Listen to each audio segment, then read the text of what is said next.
Welcome to my humble little office.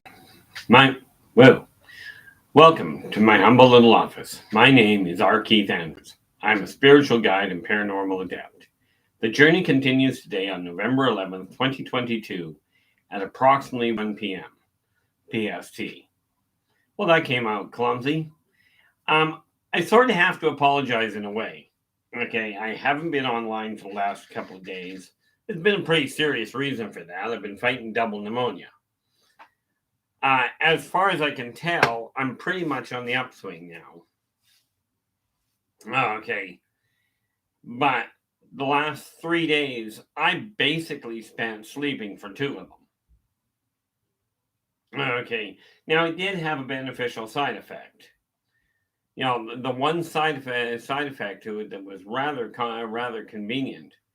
As I mentioned a long time ago, I was looking at dropping below 200 pounds before I hit the end of 2022. Well, with being sick for that long, I am now down under the 200-pound mark. As of this morning, I was down to 195.2, which I'm quite content with. It's a lousy way to do it. Do not use illness as a way to drop your temperature, as a way to drop your weight. Needless to say, lungs still aren't working right. So, don't know how long I'm going to be running this today. It really depends on how long my throat holds out. But I did manage to get a number of things sorted around, and just waiting for things to kick in. But it did bring things solidly to mind that what I am working on as far as getting. Why is that sheet backwards? I don't even know what that sheet is. Oh, okay. You know, am I a little scattered right now? Yes. Okay, there's no question there.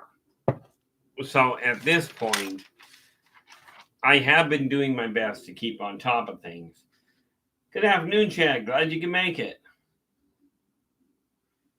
Yeah, well, call that recovery mode. Oh, there you go. Here, I'll show you. That might give you an idea.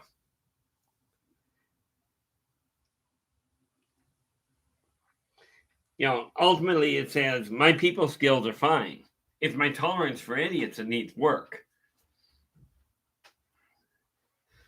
My son got it for me for Father's Day this year. You're going to have to forgive the coughing today. My lungs are still trying to work. I've been fighting double pneumonia for a couple of days, for the last 3 days here. And I just got looking at it going, no, I've got to get up and running. You know I was putting one out a day. And, well, that seems to have ended up causing a little bit of a hiccup.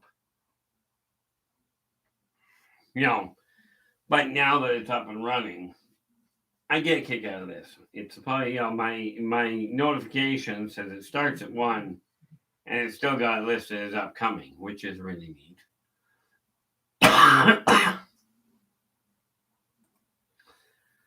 Yeah, there is part of me that says I probably shouldn't have done a broadcast today. Oh, there we are. Forgot I got to refresh. Now we hit that, and that way we can see what everybody else is seeing. Whoop. Good. Yeah, boy, that's a lousy video layout. But oh well. Anyway, there's a pretty big part of me that went, I probably shouldn't go live today because I'm still having trouble with energy levels. Right. But I know once I get done this broadcast, I will end up turning around and going back to bed for another couple hours. That's just the way my oxygen levels are right now. But you have to find a silver lining. Okay, whenever you have a setback, it's absolutely imperative that you find a silver lining behind it. For me, the silver lining is the weight drop.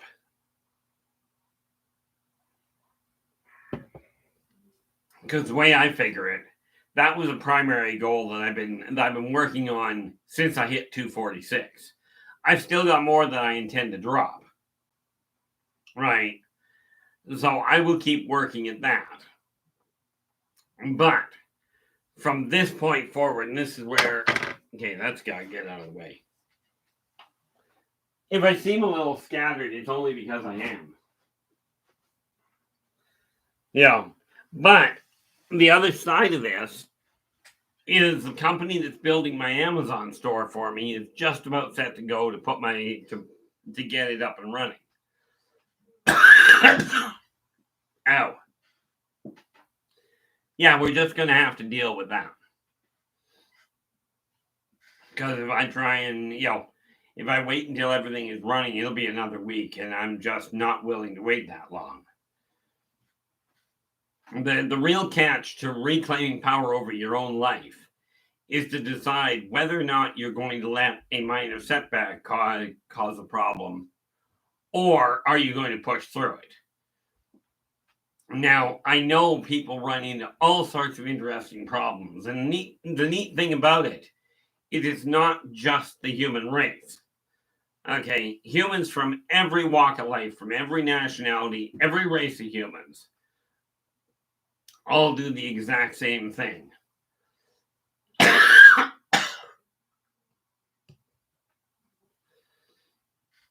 And yeah, this is a rather rare experience for me. I haven't actually been sick with anything in 25 years. Well, as long as we don't count the heart attack and the near fatal heart attack and the stroke I had. Other than that, well, let's see, the most recent issues in 2003, sorry. In 2003, March 3rd of 2004, I snapped my arm. Then in 2000, where was it? In 2013, I had a massive coronary. And then, of course, in 2018, I had a rather annoying stroke. Other than that, I haven't bothered with it. Prior to that, it was way back in, when would it be? 1998, I think, where I had a severe case of laryngitis. But flus, colds, that sort of thing, I just haven't bothered with. But what you have to realize is when you pick a direction to head in, make that your priority.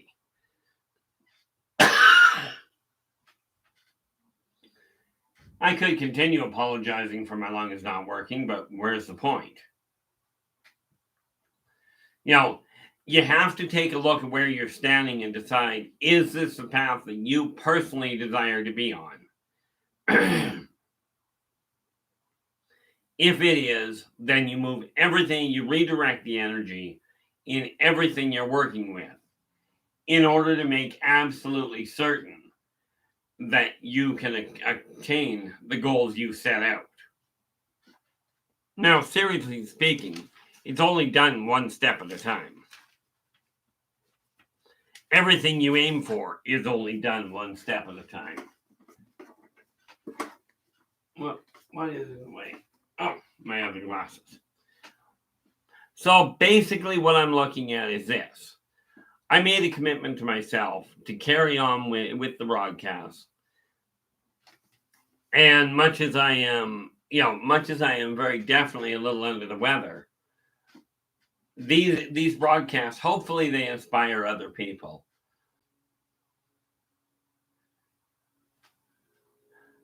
Hi, Voices. How you doing?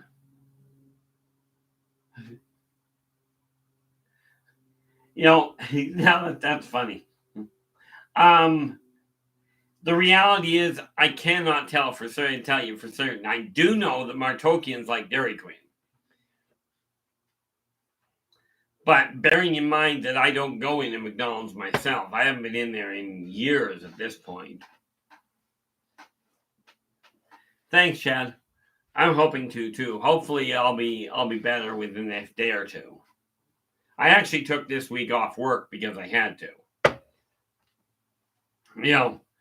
But when you look at where your life is, everything gets done one step at a time. Because, well, let's face it, you can't walk 2 steps at a time. That's called hopping. Ow. It would seem that we are going to be dealing with coughing throughout this, so we will just bear with it. The difficult part of it all is trying to figure out how to breathe while we're doing it. And of course, with our healing trying to kick in, temperature's getting out of hand.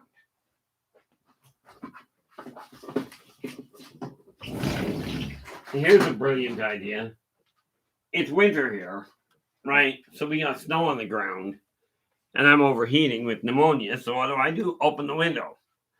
This is a brilliant idea. Well, it is in my eyes.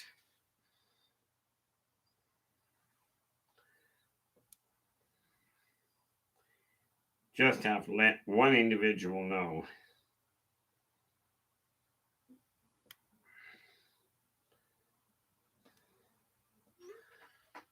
So you take a look at what you're aiming for. See, that's... but yeah, anyway, we'll try that again. The people working on putting my Amazon store up and running, we should have it up within the week. Okay.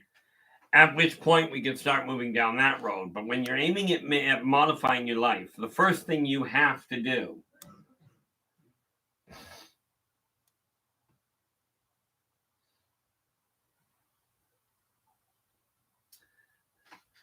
Greetings, Joe. Glad you can make it. The reality of it is every single individual I've ever run into, everything from a blade of grass all the way up to the planets. Okay. Every one of them does things the same way.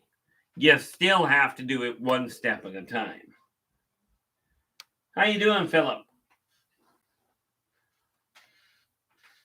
Yeah, I'll tell you, opening the window, not necessarily the brightest move. And usually if somebody has pneumonia, I really recommend not opening the window.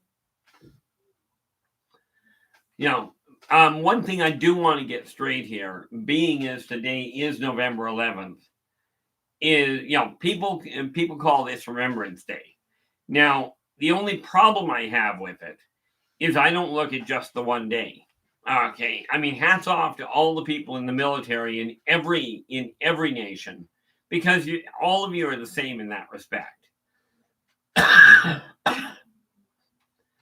Now, I never did enter the military. A lot of the reason for that, well, the biggest reason of all is the military wouldn't take me. Something about automatic weapons and epilepsy. So that was fine. But I've always had a lot of respect for the people in the military, and I just want to say hats off to everyone. I myself do not just look at November 11th. I remember them on a daily basis. Okay. I pay attention to them on a daily basis on how they have stepped up, put their own lives at risk, so that I have the peace and quiet that I can sit down and do this. Okay, Lord knows in some countries, this wouldn't be possible. Okay, but with that in mind, definitely hats off to them.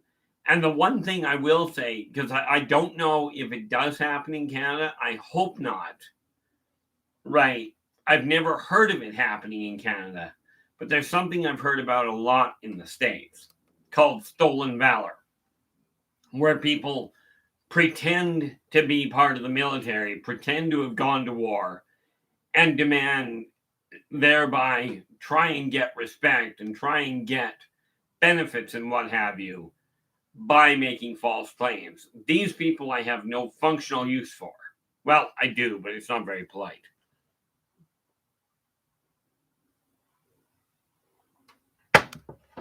You know, the reality is, when I look at the military is very simple from my end.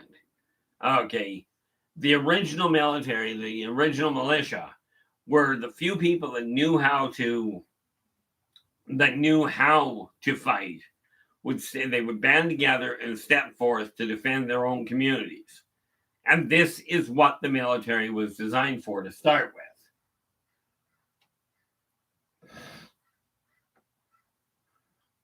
Yeah, no doubt. Yeah, what are we? Yeah, it should be dark soon. It's only 1:15 here right now, Joe. But yeah, it ought to be getting dark for you at this point pretty quick. But no, the people...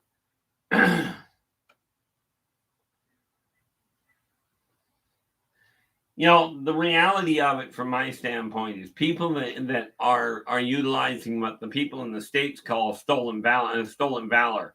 There is no viable excuse for it in my eyes. I don't have a problem with people wearing a military uniform, for instance, when you're looking at Halloween. I don't have a problem with people wearing a military uniform and dressing up in terms of, let's say, a fallen soldier and using that as a costume. I have no problem there at all.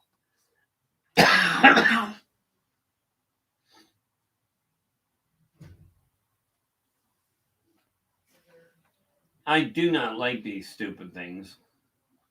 One day I'll figure out how to remove them.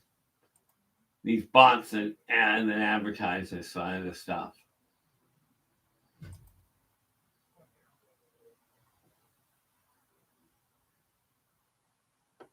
Trying to figure out how to actually... Oh, there we go.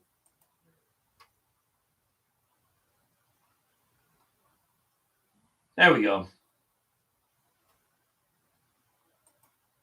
Just trying to remove some of these people that I don't require.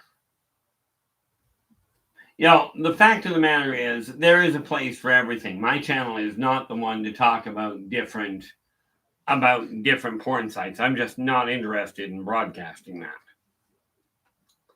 that. Okay, but where it comes to this whole idea... Greetings, YJ. Glad you made it. Whoop. Can't see that for love nor money. There we are.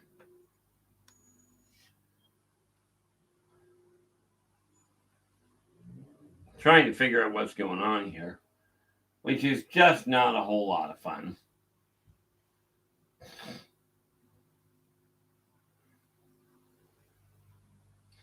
Like I said, if I seem a little scattered, well, clearly my brain isn't working as well as I'd like it to.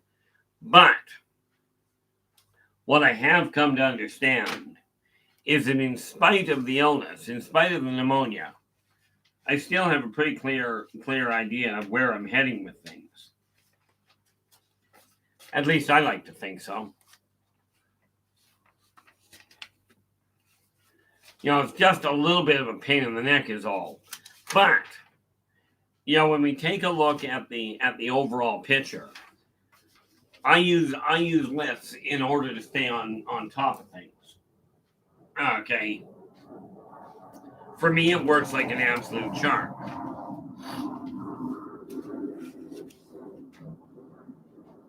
There we go. Now things are starting to move.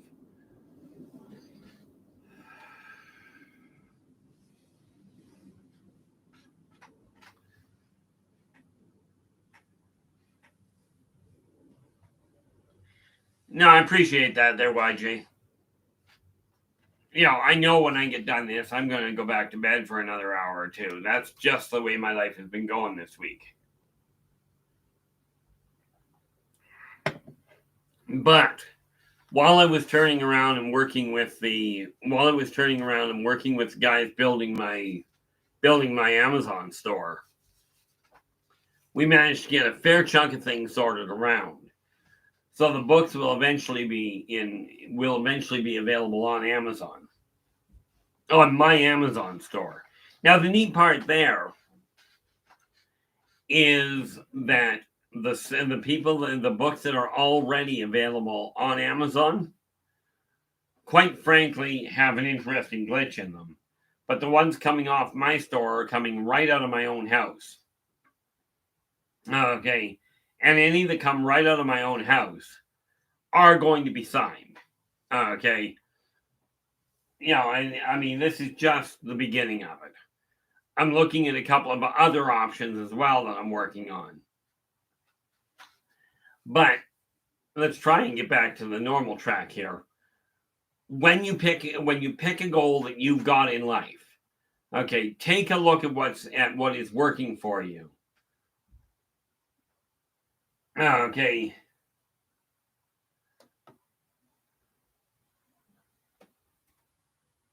Well, I appreciate the confirmation there, YJ. That it's not happening to just me. I mean, it's still annoying from my end. I'm used to sleeping 4 hours, maybe 5 hours a night total. Right now, it's closer to 14 or 15. But you kind of deal with it for the time being. One of the biggest things that I do have to say is when you've got a goal in mind, you take a look at whatever's in the way, whatever's not working towards said goal. Modify the energy in it. Okay, part of the holdup I've got. Absolutely, Philip. Yeah, I can honestly say, you can't see it around my house right now, but the last 3 days, my last 3 days, the housework has kind of gone to pot. Because it's not only been me, but my son's been fighting pneumonia as well. And you just can't keep up with it all. You got to take care of your own health first. This is why, for the first time in 22 years, I actually called in and took a week off work. That wasn't holiday related. I don't even know if I've got sick days that are being covered. In all fairness, I never even thought to check. I just told my boss I'm not coming in for the rest of the week. And as you can tell, bearing in mind I work on the phone, it's probably a good thing I didn't go in.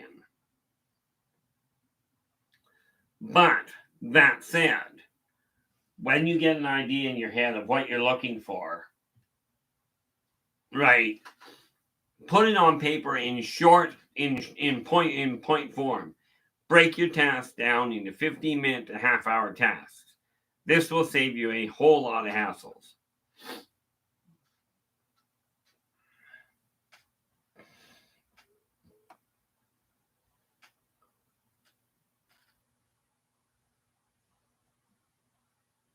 Oh, good afternoon, Star. Glad you could join us. Yeah, it seems to be. Actually, I should take a look at that because I haven't actually. Just curious where Chiron is sitting right about now. Yes, that's an ephemeris. I loved it. I had somebody one day talk about a sidetrack. Had somebody one day wanted me to look something on, to take a look at their natal chart, and I says, okay. I said, let me get the books.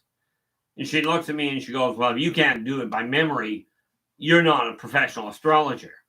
Well, just to put that in perspective, this is 4 months of information. Okay. Hopefully you can see that. Now, those are all numbers of the planetary locations and what signs they're sitting in, what degrees. Okay, she wanted me to remember all of those. If I take a look at November 11th right now, best be taking the eyes off. I want to take a look at Chiron itself. Yeah, Chiron right now is sitting at 13 degrees Aries, which, by the way, boils down to right smack in the middle of take care of yourself. Okay, the healing focus is on the individual, which also locks, by the way, right in with karmic law numbers and number 1. Be true to yourself first. Okay, which really boils down to when you're under the weather, acknowledge the fact it doesn't mean you're weak, it means you push things and you ran out of energy. Okay, and Lord knows I've been pushing things for years. But one of the biggest things we have to remember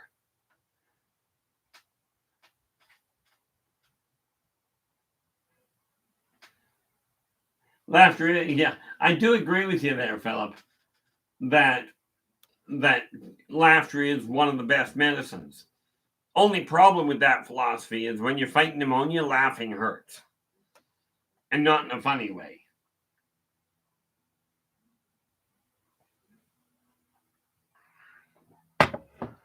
But yeah, this week, there really is a point where we have to look in the mirror and go, okay, what are we working towards? Are we working towards a better world, a more peaceful world, or are our individual actions actually contributing to chaos?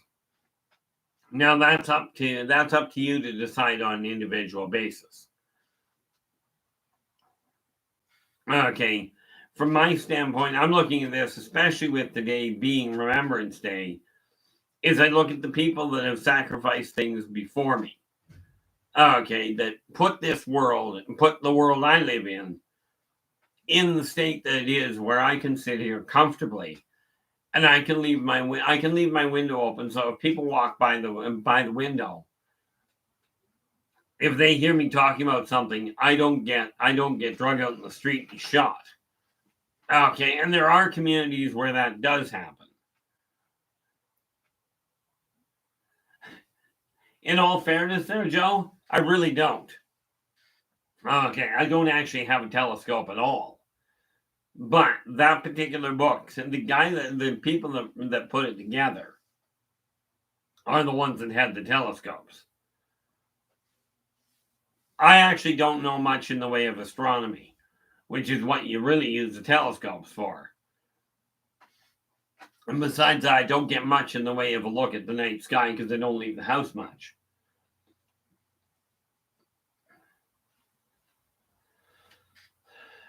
But one of the biggest things that I have found is when you're looking at a goal yourself, whatever you do, and I do strongly recommend. I produced a video a while ago where the subtitle was language.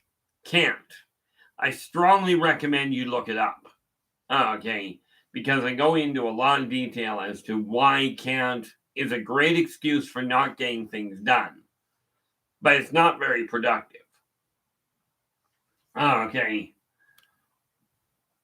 The neat little complication with all of it is when I was growing up, my father always told us, can't is a word that is foe to ambition. Okay, well, I seem to have taken that to heart. And it was funny because, all my life, he and my mom tried telling me I'd lost my nut entirely. That I should not talk about the things I was talking about the things that I believed in, because of the ramifications that would come. And it wasn't until Dad was on his deathbed they turned around and told me flat out. He apologized to me and detailed everything I'd gone through, the past lives, the psychic phenomenon, the post-death and death experiences, my alien interactions and abductions, and he listed off a number of other things. Okay, and he said, I just have to apologize because every single one of those is real, right? Now, this was one heck of a thing to dump on my lap on his deathbed, but I'll tell you, it saved me a lot of hassles later. You know,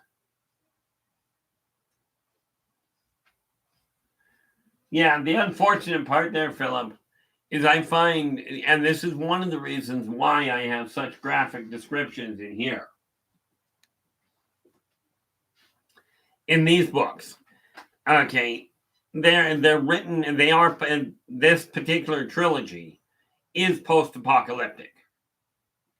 Okay, but you don't get that kind of insight if you don't have a bit of a twist inside you. I'm sure of it.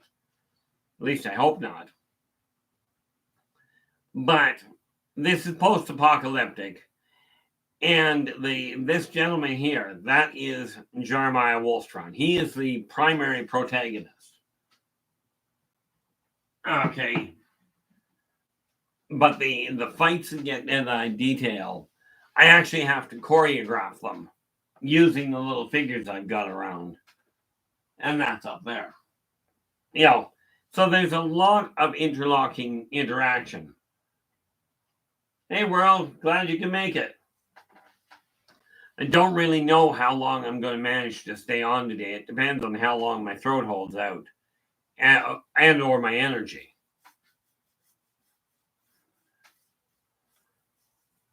Yeah, I do like your idea there, Philip. Though, if you can avoid throwing too much volume through your throat, especially when your vocal cords are shot. Speaking of which,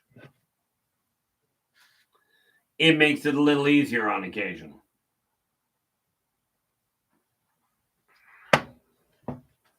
But what I've come to terms with is that it's going to take me a couple of days yet, but I wanted to make sure I got back on the line here. I've been sleeping for 3 days, so essentially.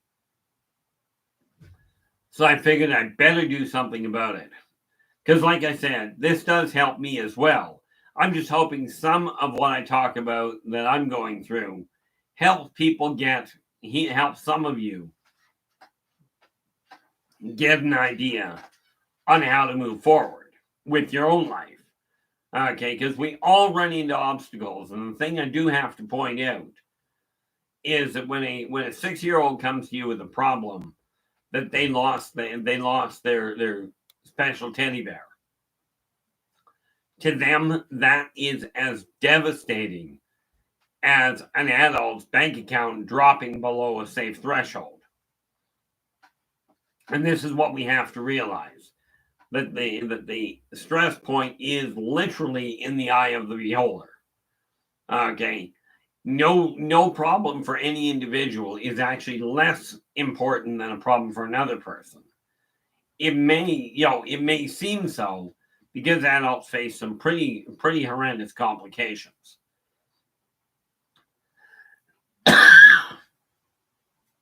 Ow.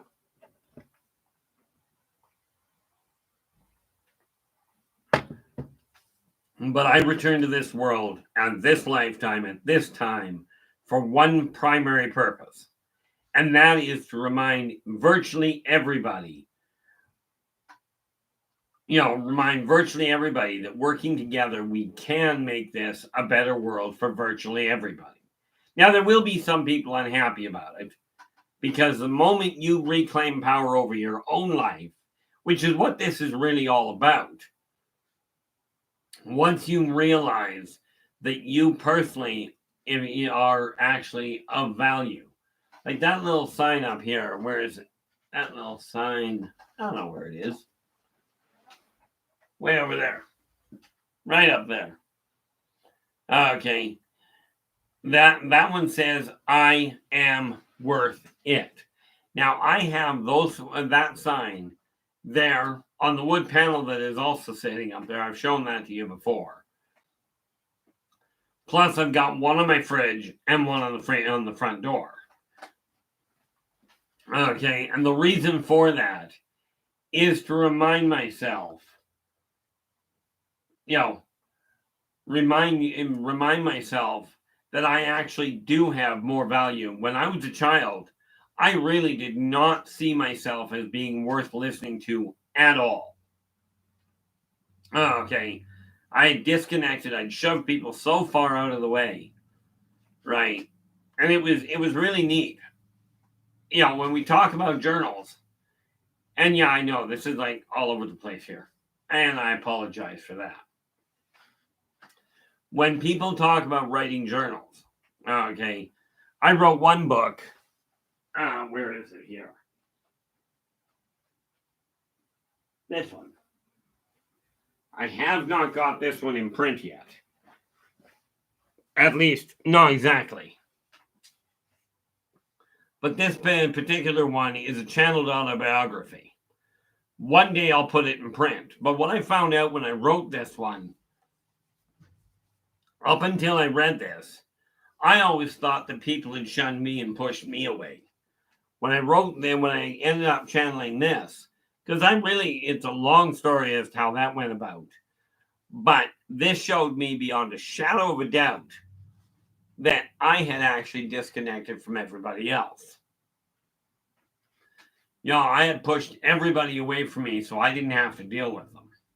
Because I couldn't tolerate it. I couldn't understand how people were functioning. As it turns out, it may well have been a question of I came to understand them too well. I always question whether or not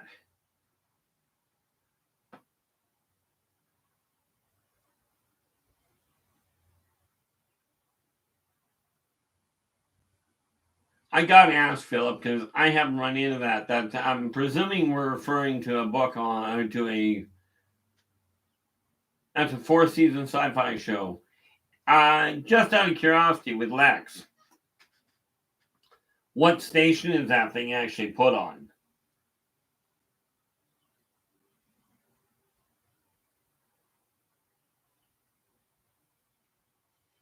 And honestly, Joe, I agree with you. Parents should, but the unfortunate part is that most parents in today's world have no idea how to handle the situation the kids are going through.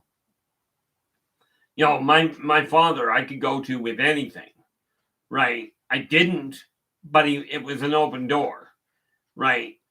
But when I went to him when I was getting my divorce, right? My father just looked at me and he goes, I don't even know where to begin because I've never gone through this. But at least he was honest enough to point that out, to acknowledge that, and direct me to go seek help where they might be able to. Many parents just don't know how to handle a problem. Not in today's world.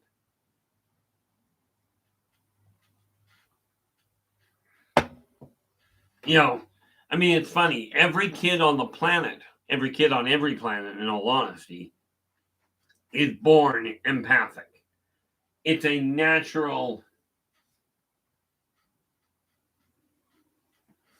It's a natural ability that all entities are born with. Okay. Oh, okay. I'll get my son to track it down there and take a look at it. I'm betting it's a show about Lex Luthor, but I'll get my son to look it up. But no, you have to find ways to relax, ways to unwind. Always imperative. But when you're dealing with people, the biggest trick to helping people feel that they're at least somewhat on track is to simply acknowledge the fact they've got a problem. If you don't know the answer, turn around and let them know.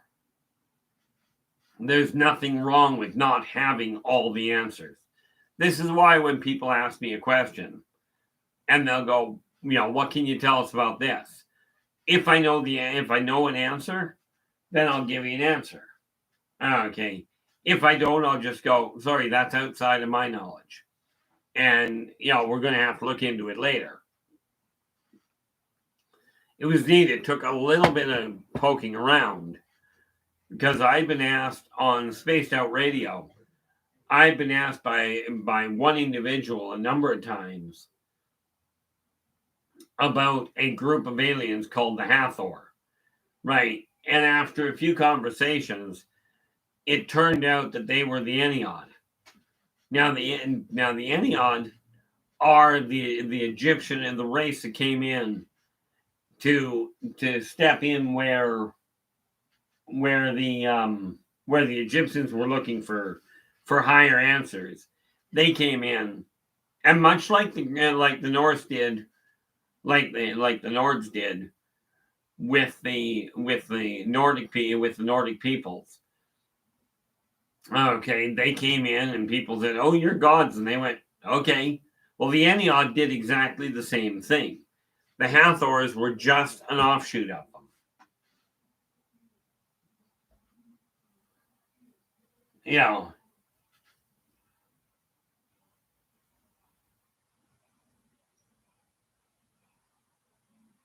Oh, okay. Well, thank you so much for doing the research there, Philip. I appreciate it. The reality of it is that when we all have certain strengths, everybody's got certain knowledges that the next person doesn't. And it's through that solid communication with each other that we'll be able to put two and two together.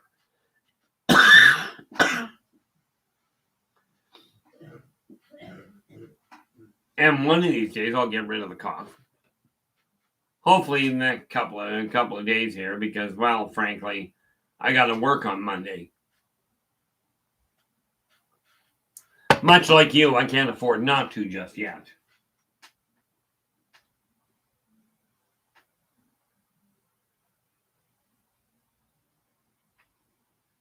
Oh, intriguing. Yeah, I will definitely look into that, and see what I find. I don't usually get a lot of time on the TV personally, primarily because my son is usually on it with PS5 or with something else.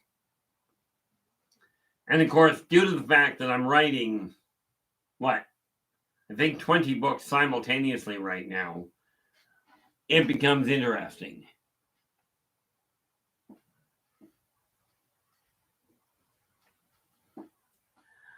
Never really looked into it, but it would make sense. I haven't actually checked, to be honest with you there, YJ. I do know that they are larger than humans, and it does stand to reason with that in mind that you end up with extra teeth in the back. Which is really comical when you think about that. See, when my adult teeth came in, I actually had 38. The average human only has 32.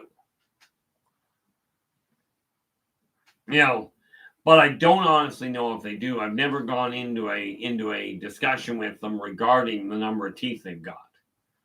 I do know that they have one heck of a penchant for relaxation and partying.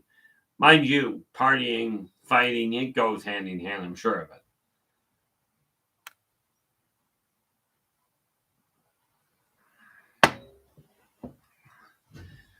But when you're the one thing I do want to point out is we are currently at a point in life where we can continue looking back and just remembering what other people did. And what I'm seeing happen recently is people are getting more inclined to go down the road of going, that was the past, we're not dealing with it, so we can start to ignore it. And this is unfortunately being shown by people desecrating landmarks, tearing down works of art, like that's going to change the event. Okay, Lord knows that we do not require another war. Okay, we've seen enough of them in my eyes.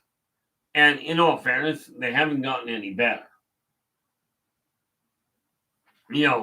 What we do have to start really looking at is ask yourself, is whatever you're doing with your life, is that is that propagating a positive interaction between you and others.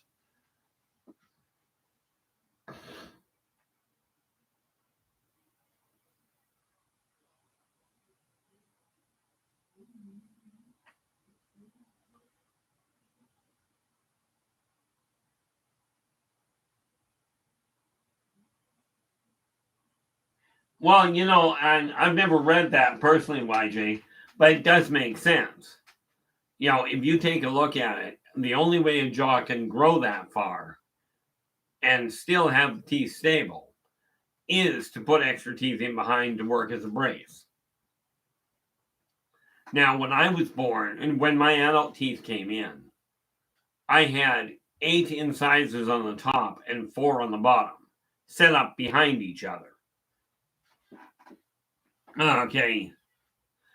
And I mean, from that standpoint, I could bite through anything I wanted. Didn't matter. Right.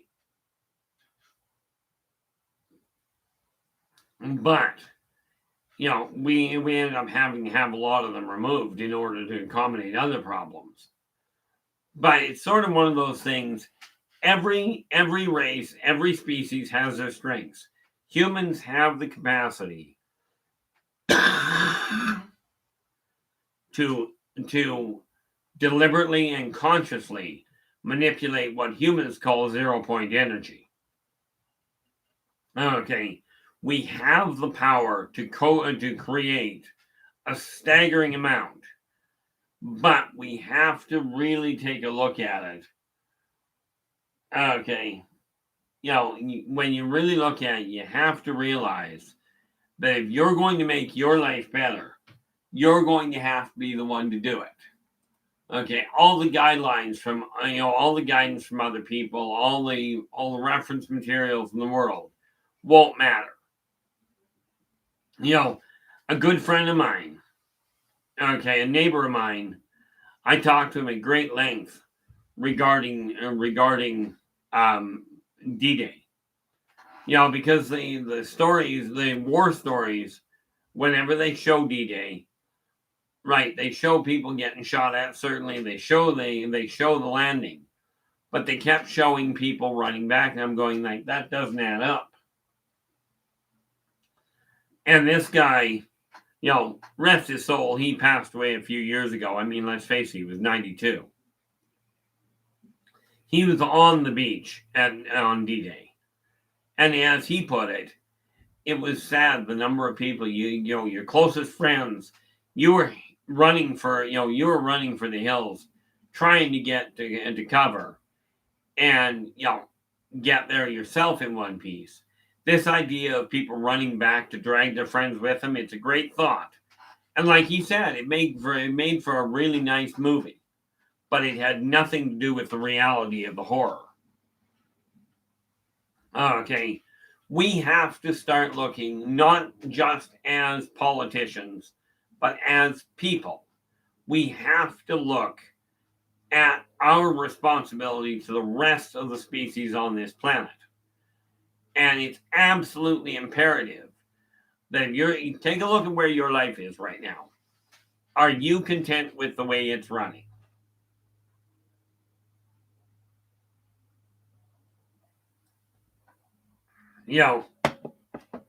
Are you content with the way your life is running or with the way you're dealing with things?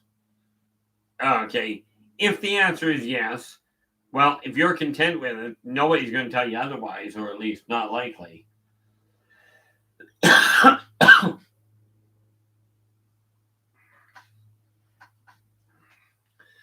if you're not content with your life, just pick one aspect. Just one. Okay, keep it down to a 15-minute to half-hour job and change that.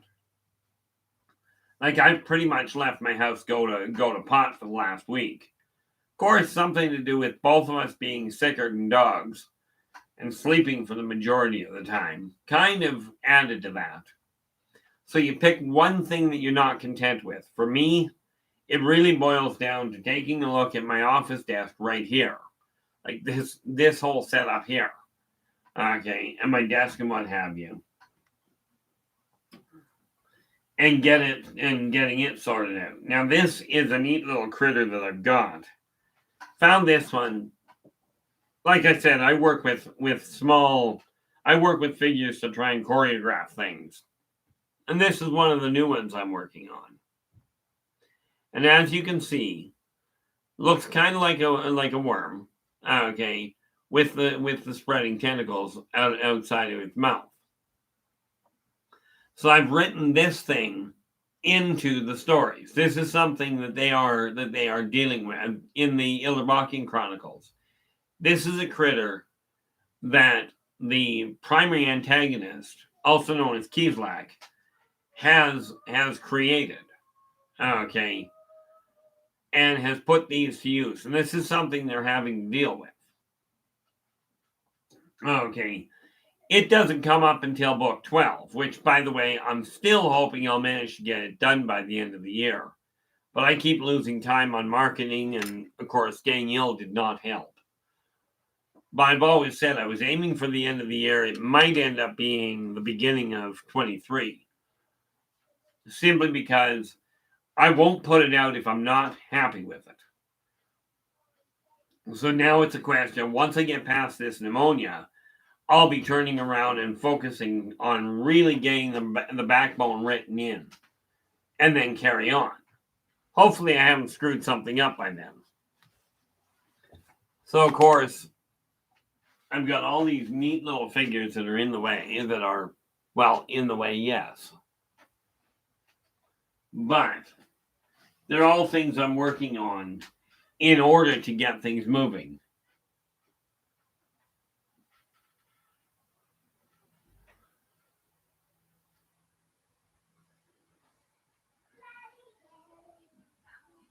Yeah, I used to go walking in the cemetery by where I used to be.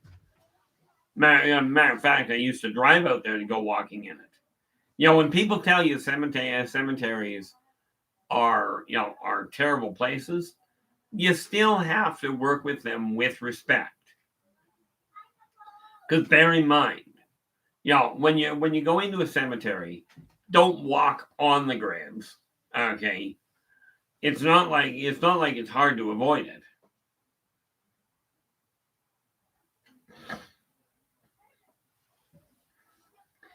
That's what I'm hoping for there, YJ, because I do really want to get this book done before the end of the year. But I've had a lot of setbacks, and that's not an excuse, that's just reality.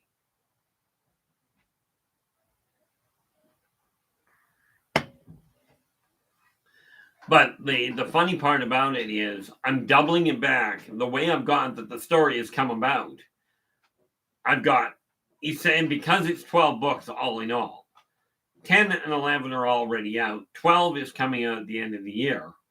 And then I go back and start with book 1.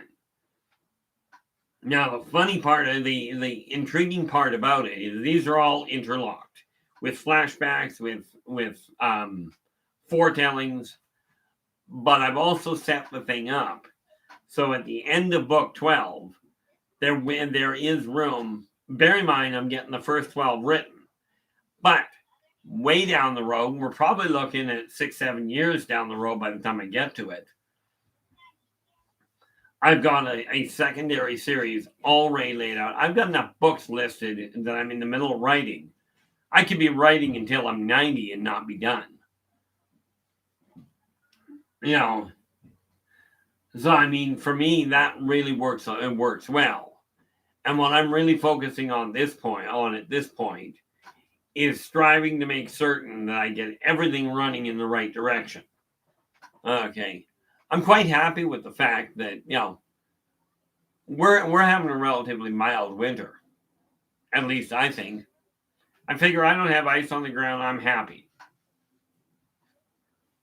But people talk about the hardships of life. Okay, and again, when we're talking about the military, we talk about how hard life is.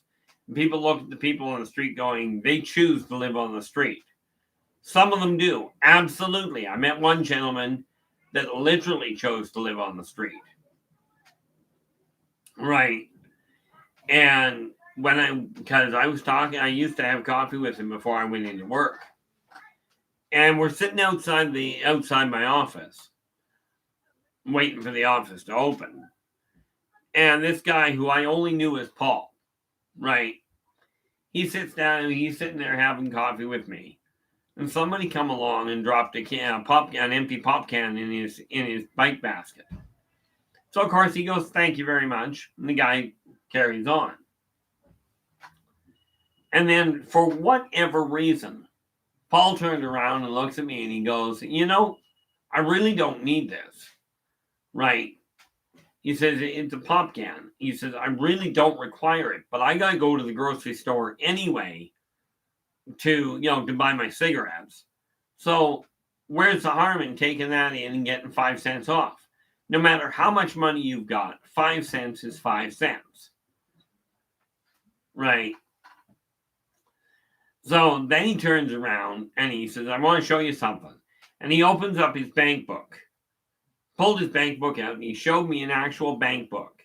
He was sitting with a high 6-figure balance. Right? And I looked at the thing and I says, "Can you explain why you're living on the street?" He goes, "Certainly." He says, "The government's already got enough money. I like living on the street, and when the weather gets bad, I'll take a hotel room for a week or 2 weeks or whatever is required. Right? And then I'll go back to living on the street." He says, "The government doesn't need my money."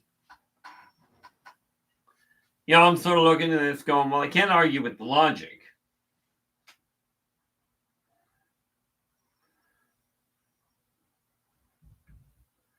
Yeah, I agree with you there wholeheartedly, World. I used to work with the homeless I didn't work with the homeless agency. I worked with the homeless directly. In all fairness, all I did, in my opinion, was I just talked to them as people. But the biggest thing, and I'm still looking for the item, the biggest impact that I had, that I was proven to me beyond a shadow of a doubt, okay, was I used to deal with a 13-year-old that used to hitchhike. She'd hitchhike or take a bus. I don't know how she got there, but she'd travel half an hour, 45 minutes to get out to the park that I frequented. And she did that every week every twice or 3 times a week for a year, about a year. And she'd talk to me. And finally, and the last time I saw her, she come up to me and she goes, "Keith," she said, "I got a present for you." And so I put my hand out and she drops this tiny little red switchblade into my hand. Well, not a switchblade, a pocket knife. She goes, "I won't need this anymore. Thanks to what you helped me deal with and how you helped me convey it to Mom. Mom is taking me and the rest of the kids, and we're leaving Dad." Now, I'm a firm believer that family is extremely important, but this kid's father had done to her what nobody should do to anybody, and he did it repeatedly. But that is one of those situations where from my standpoint, all I was doing was lending an ear and giving her a little bit of footing to say, "Hey, you're not being a complete moron. Okay. And you have a right to be unhappy about this." Why she opened up to me, I didn't think to ask. It didn't really matter to me. But when she handed me that, right, I never saw her again after that. But to me, that was why I do that sort of thing.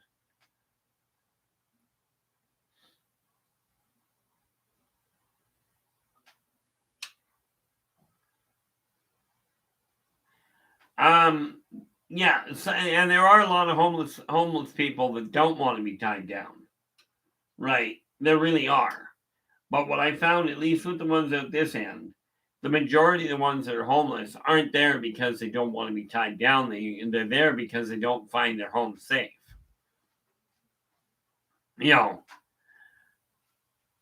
So I mean, ultimately, that's what that boiled down to. But everybody's got their own reasons for doing things.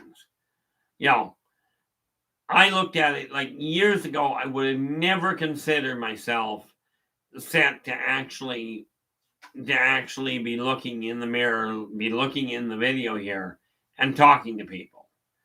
I just really didn't feel that was the path I didn't even think that was the path I'd be going down. Now it seems to be the path I'm definitely going down. But I know that Dave Scott has mentioned, I think it's Las Vegas, there's an event next year. And just to be clear, if the travel restrictions are eliminated, because I still have not and will not get a vaccine. Okay, so when those come down,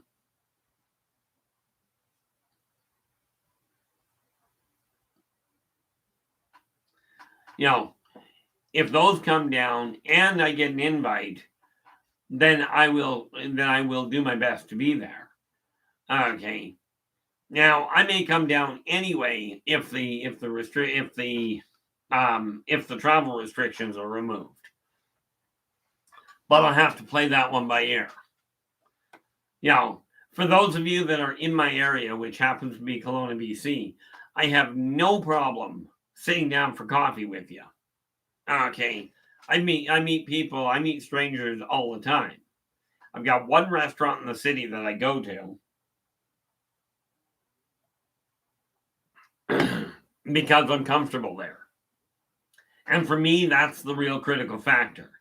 But when I look at, the way that the military, some people and most of the military of the people that have joined the military or any of the first responders are absolutely fabulous people. There are absolutely some that let their uniform go to their head, as it were, and they become, well, shall we say, complicated.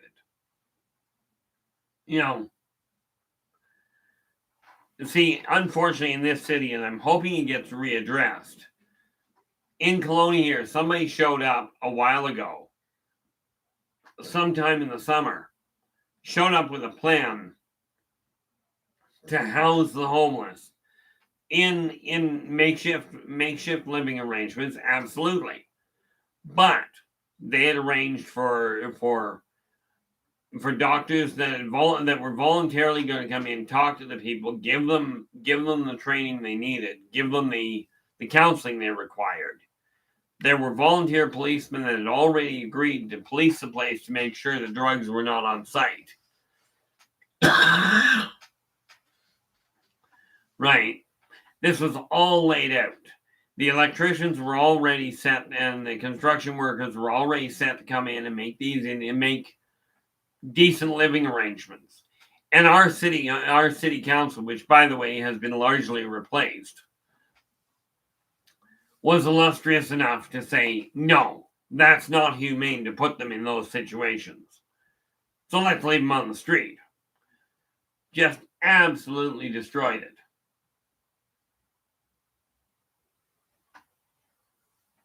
Well, the sad part about it,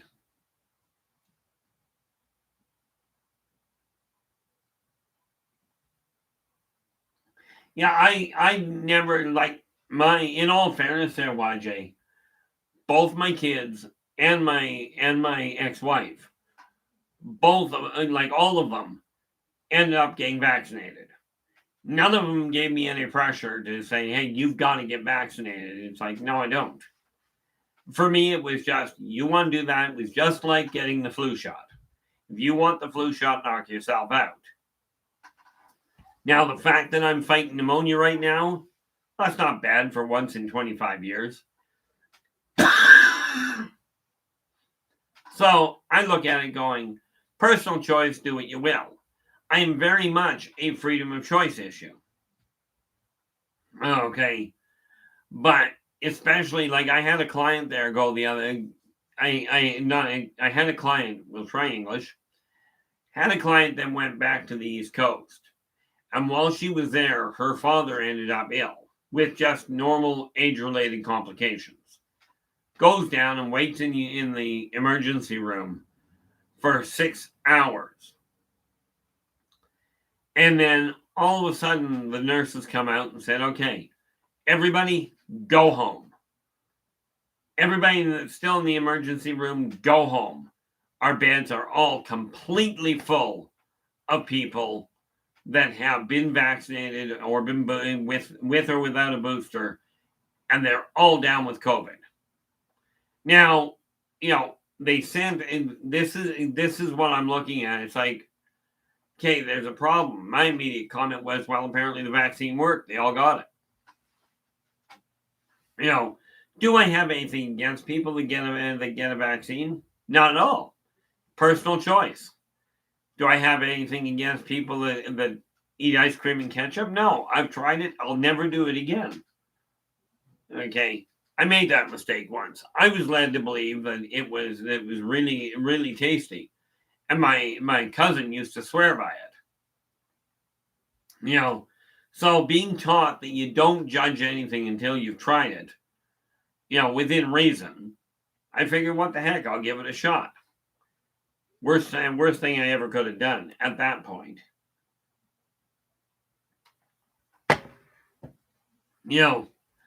So I take a look at it. I'm gonna, from my standpoint, it's very simple. I simply acknowledge the trick is when you've got a personal boundary, that has to be your priority. As it was said one day, it is your responsibility to yourself, even when everybody is against you. If you believe in something, stand your ground on it.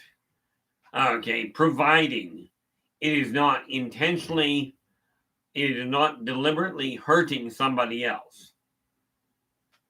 Okay.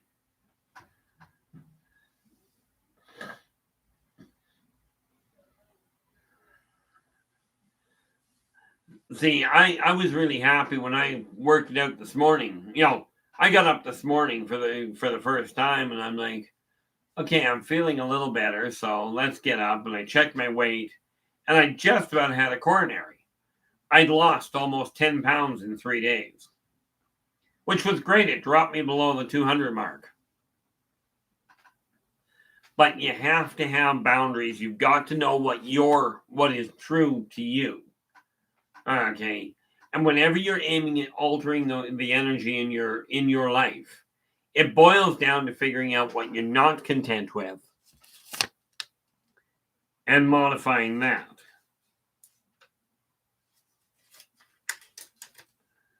What did I got here? Yeah, I know. I just got sidetracked.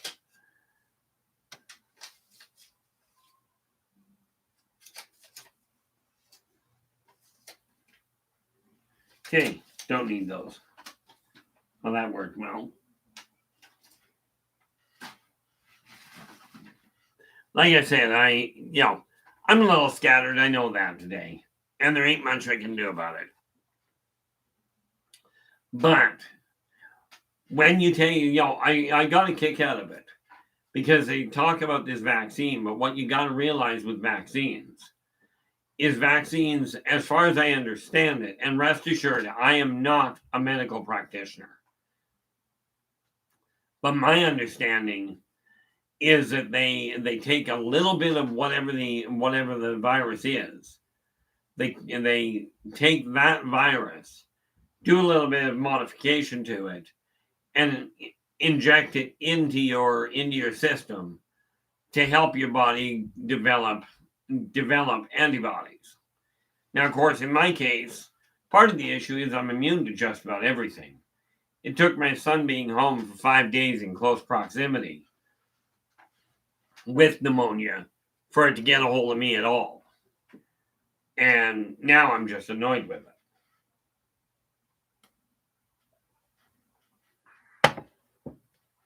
But we all have, and when people come here, like when you're born, you come in here with a set of wisdoms that you desire to gain wisdom around. But it's your actions and your environment that determine how those are going to manifest. Okay. That's the biggest thing that you have to look at. Okay. So, I mean, when you look at that side of it,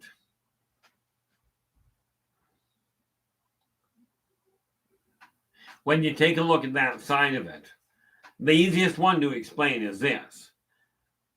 If you came in to gain wisdom around cancer, okay, your environment and the life choices you make will determine whether you gain that wisdom by developing cancer itself or by dealing with the people that do develop cancer.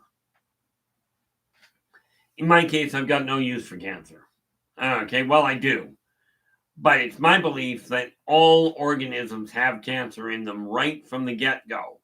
But it's part of the cleanup system of the immune system of the physical genome. It's just when the environment gets out of track, it all of a sudden shifts gears and goes into overdrive and attacks everything else in your system.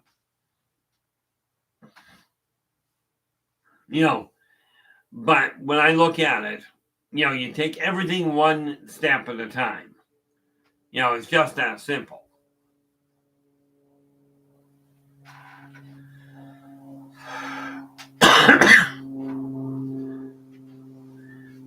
But we have to realize that it's up to you. If you desire your life to be successful, you're the one that's going to have to deal with it. Now, I'm in the middle. You're the one that's going to have to make it happen. One of the books I'm in the middle of writing is a book with the actual formula for success. But here's the kicker with it. It applies to everybody and every situation. Okay. In a nutshell, there's 4 steps. You've got to have a purpose. Why are you doing it? To what end? You've got to have a plan. How are you going to go about making it happen? Then you've got to have persistence. You've got to stay on that track. Every time you get knocked off that track, you're going to have to dust yourself off and get back in the saddle, as it were. And then you're going to have patience, because it did not take you a day and a half to get into the situation you're in or to develop the habit you've got. And it's not likely to cure it overnight. Now, there are exceptions. People that end up in car accidents and all of a sudden lose an arm, their life changes instantly. There's no build up to it. Okay. But I have discovered, and one of these days I'm going to have to explain this in a little more detail, but every cell in the human body gets replaced anyway. They can be reprogrammed. So even nerve damage can be repaired. Okay. Brain damage heals all the time. It just seems to happen more readily in children because there's not so many wires to uncross. I mean, if you think about it, 4 years ago, when I had my stroke, if I was trying to pick up a coffee cup, I would have to literally pay very close attention. I'd have to watch what I was doing to make sure I held it upright. Now I can pick the thing up. This is one of the reasons why I put it on my left side. Is because it was my left side that collapsed. Okay, but any damage that you've taken, any injury, can be rebuilt, can be rewired. Now, I shouldn't say any, there are some exceptions. Okay. The reality is very few people will actually regenerate a missing limb. Okay. I know of a number of people that regenerated missing teeth.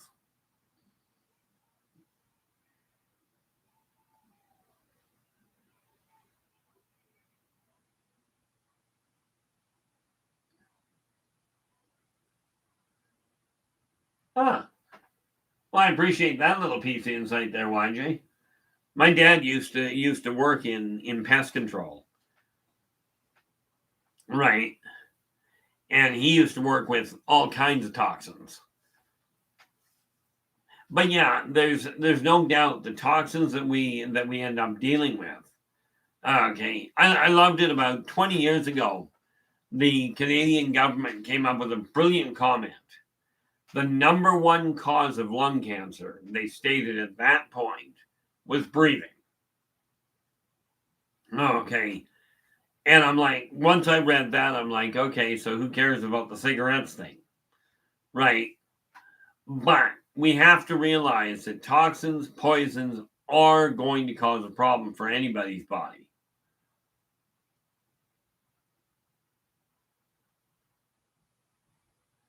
You are absolutely correct, YJ. This is one of the reasons why I do heal at the speed I do. I think part of it was an issue of, okay, and it might well have been a subconscious issue. When I got ill and ended up sleeping as much, I'm like, okay, I'm not putting any food into my system, but on the other hand, I'm not getting hungry. Primarily because it wasn't doing anything. Right. And it may have been partially subconscious that I went, no, I'm just going to let this run and see what happens. So, net result, I'm down under the 200-pound mark, which was a very big goal for me.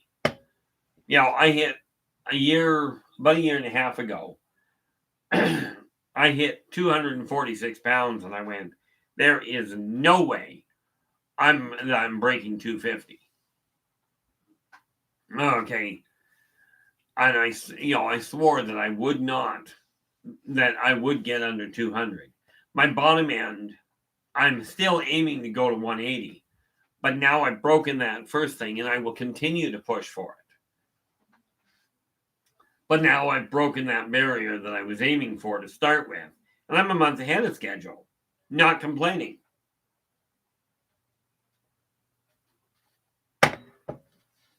One of the reasons I've been doing some of the research I have been is because of the fact that in the last book that I'm writing, in the Return to Paradise, okay, I'm looking at how do I put this together so that we can start people in this story with rebuilding a better society, a more amicable society, if you will. Okay. And again, all of this is linked together. I've managed to take my hobby, my interaction with alien races, the metaphysical world, the religious and spiritual worlds, magic and technology, and dump them all together and lock them into a nice little package. Now, the fact of the matter is, when I started looking at writing, the teacher that really put me on track for it, she had made a comment, write about something you're familiar with. Now, I know there are a couple of other gamers that are writing books. Okay. In the Yldrbac Chronicles, I actually have a group of gamers that are literally in the middle of playing a game while the world's going all over the place. Okay.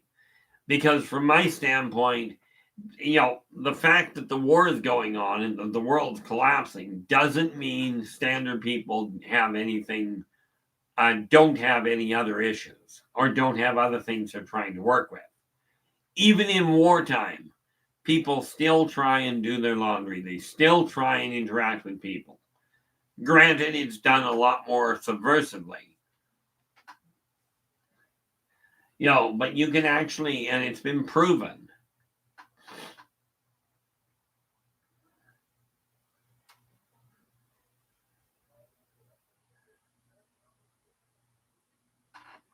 Yeah, the thing is, now sometimes you need help. And I did find something. I don't know if it's going to do what they said, but it didn't do what the other one said. Okay, I tried a medication to try and bolster my weight loss and my weight drop. I forget what it was called, but I do know I'll never get it again. Right. Well, number one, I don't require it. But I was at the point where I've got to drop my weight. So I looked into this stuff, and the science behind it was good. What I wasn't counting on was when I got the medication. And it caused a heart attack within 4 days. So I threw the medication out. Okay, but that's my system. Lots of people have used it and had used it apparently, and it worked like a charm. This stuff I'm using, I got because they said it would help rebuild the teeth. Well, I don't know if it's going to rebuild the cavities and what have you. I'm still not convinced that's done. What I do know it did do was it stabilized my teeth so that my teeth are not as loose as they were. This is a very big plus. So I'll keep utilizing it. And at present, I'm just waiting for a little bit of money to come up on my credit card. And then I will order some more so I don't run out. Because I have determined that it's at least doing that. And if it's doing that, certainly not in the time they claimed. But if it's doing it at all, at least it's a step in the right direction. And more importantly for me, it didn't cause a heart attack. Okay. I just noticed something, which most people don't pay attention to, I'm sure of it. But this neat little part here, that used to all be fat. Okay. Amazing what dropping, 50 pounds now? Yeah, pretty much. Pretty much 50 pounds.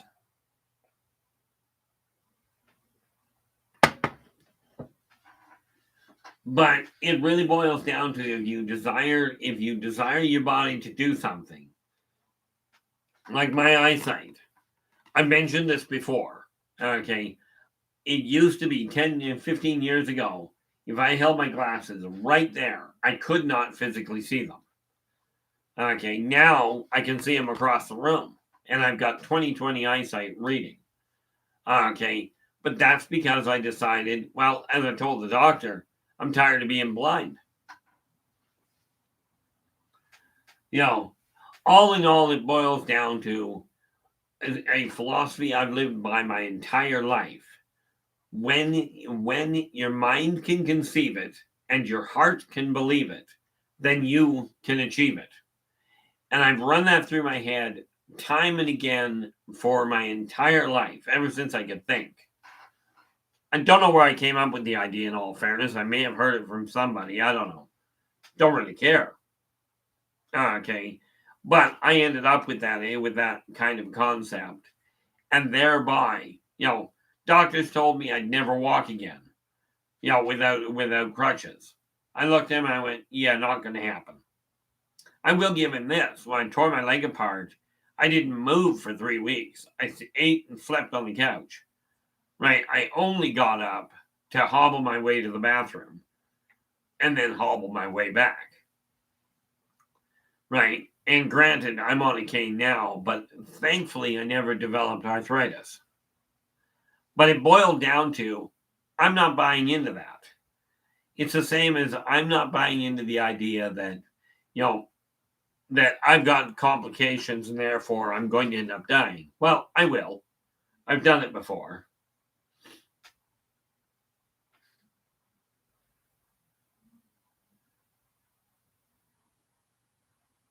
Absolutely. The one thing I have noticed though, YJ, is this. When people are looking at weight and they talk about this massive weight loss, take this pill, you can drop 40 pounds in a month.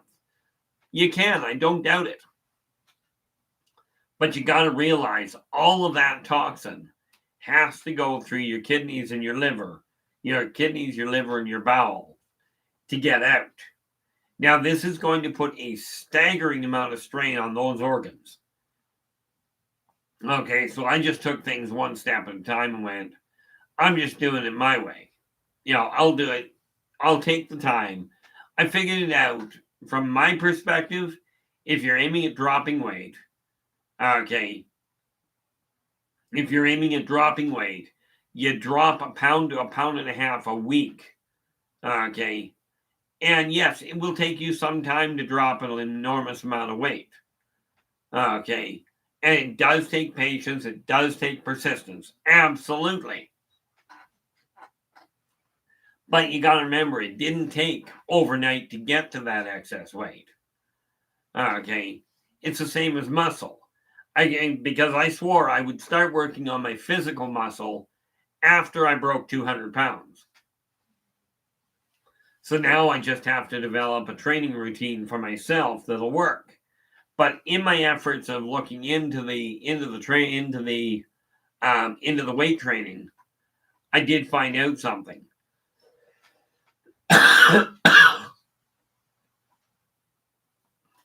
Stumbled across a piece of information that said high repetitions isn't as effective to building strength as slow repetitions are.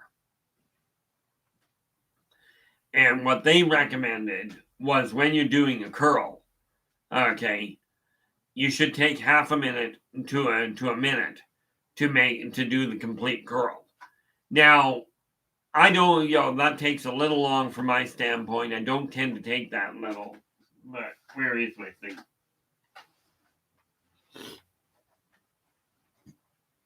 Ouch. As you can tell, my back is still sore and heck. Oh, it's right beside me. Okay, well, you don't need me here.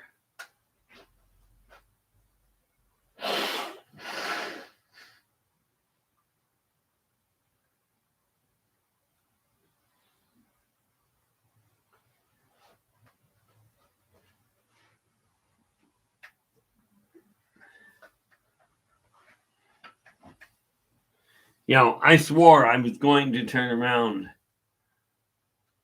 Yeah. Yeah, that's pretty much what this guy was saying. Ah, okay. Yeah, I managed to, I appreciate the extra insight there, World. I joined a gym twice in my life.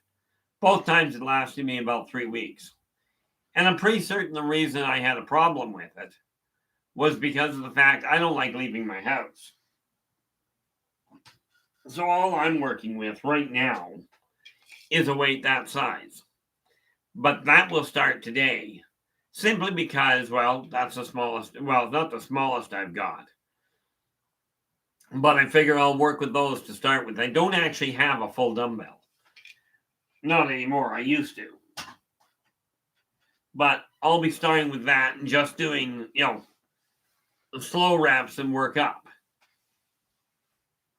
Complete with stretches. I was lucky when I was in grade 10, in grade 11. My gym teacher, it was the first time I ever heard anybody swear, any teacher swear. And all the word was hell. But back when I was in school, that was considered an extreme profanity. So I took my grade 11 gym teacher a letter from the doctor. And he opens the letter up and he goes, well, what the hell am I to do with this? And what the letter said was, Keith has to take gym. Okay. But no running or jumping of any form. Right. So I'm like, okay, this is grade 11 gym. I'm like, okay, so I don't know. That's what the doc said. Well, as it turned out, what this particular gym teacher did was he taught me about stretches.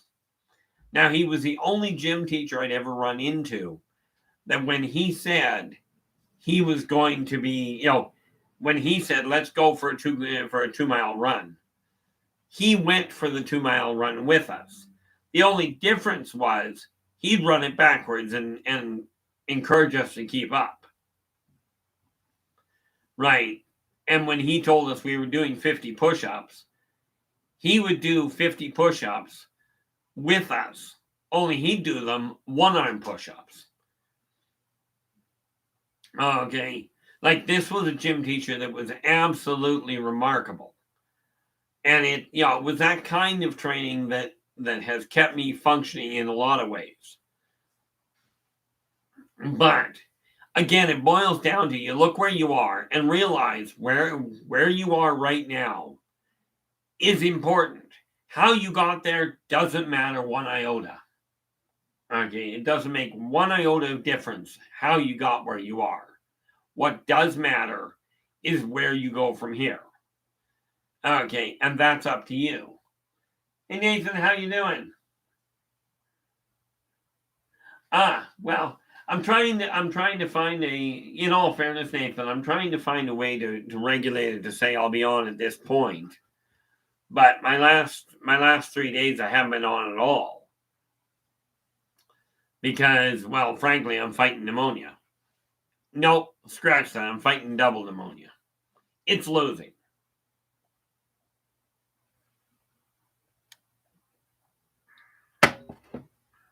But we have to realize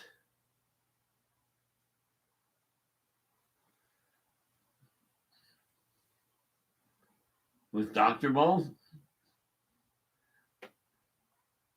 I'm wondering if that's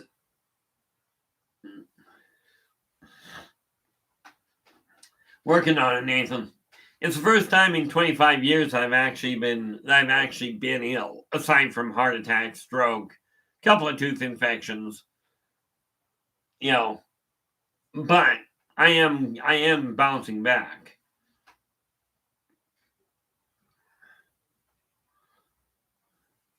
It's just a reminder of why I don't get sick. I'm not impressed with it. It's really screwed up my breathing.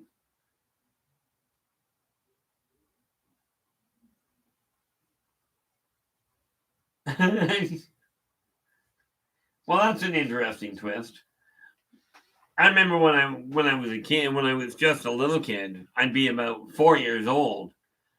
I ended up playing a game of zero G dodgeball, and yes, I did say 0G. We were actually starboard. We were in orbit.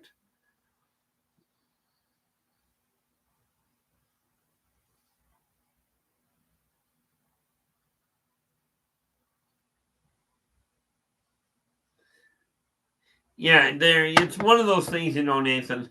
I look at it going, okay, I've tried it now. I don't need this again. I've reminded myself why I don't get sick. So I'm just not going to bother anymore. I know, man. Hey, Terry, how you doing? I'm glad you can make it.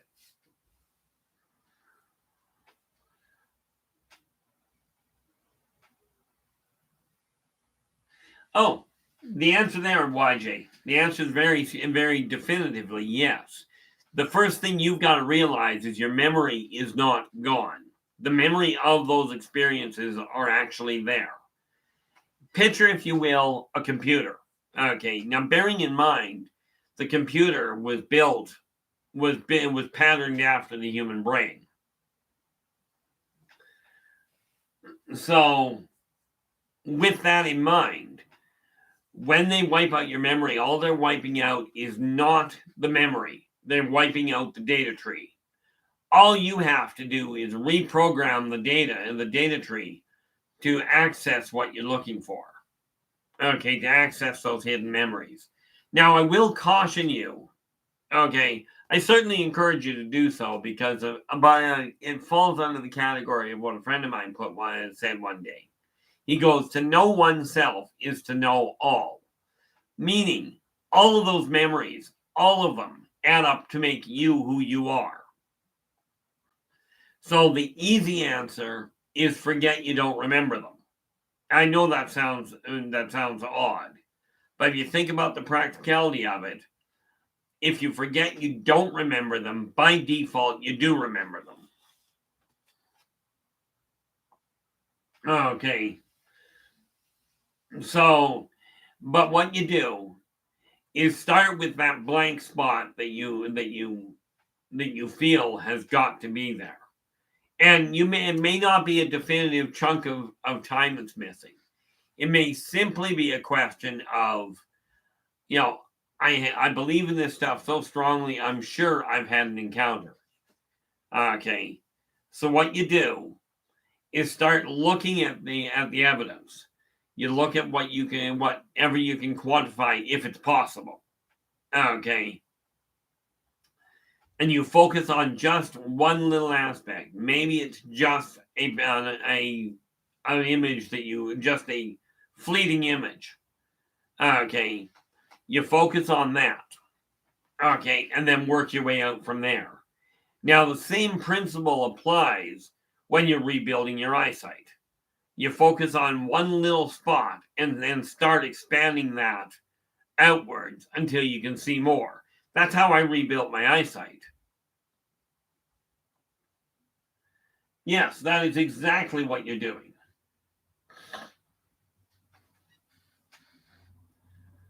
Those partial memories, those are what you focus on, and I do encourage you to write them down as you go. It will help you maintain continuity. Okay, now for pity's sakes, if you're writing them down in bits and pieces, make sure you keep them contained. Okay, as in, if you're writing them down physically, put them in a file and keep them together. The memory may not come together in one chunk. It may be several little points, just all of them expanding. Okay, but by rerouting the synapses, the synapses, you can actually rebuild the data tree and thereby grab full recall. Okay, now some memories just they are fragmented to the point that they don't come back. Okay, and I don't know if that is a permanent thing. There are memories that I've got coming up now that are just mind-blowing, but then that's because they're from before this planet. But you literally are rebuilding the path. You go, this is a picture I want complete. Basically, what you're trying to do there, YJ, is you're trying to take, you've got a puzzle of 5,000 pieces. It's all on the table, but you don't have the picture. Okay, you don't have the picture itself. All you've got is these 5,000 pieces. Now what you do is you grab one that you can see, and then piece at a time, you try and compare things to it.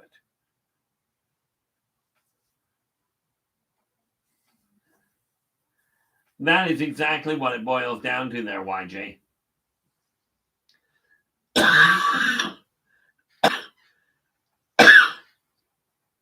One thing I will caution you about is what may start out looking like two different memories may turn out to be one memory that links all together. Okay, kind of like the idea of taking two 5,000 piece puzzles, pouring them all on the table together, and you get neither picture. Okay.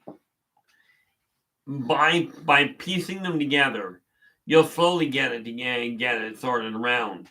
As you get a bigger picture, you can talk to people about it if you know people that are open to it or that may have some added insight. Okay. And thereby just treat it as though this is real. But as my brother put it, watch for that one piece of information that derails the whole 9 yards. Okay, this applies to literally everything from abductions to childhood trauma to childhood positive things. Okay, I remember because of these kind of techniques, okay, I remember the approximate time that I walked out of the morgue. Okay, and I know this is going to sound a little bit specific, but it would have been about a half an hour after. So I was tagged at 4:14 p.m. PST in the Noose Bay on the east coast of Vancouver Island. Okay, so it would have been about 5:44 that I walked out of the morgue, roughly. I still remember the two people that were standing there when I got. Well, the one guy that was laying there didn't stand up. He passed out. I could never figure out why until about a year ago.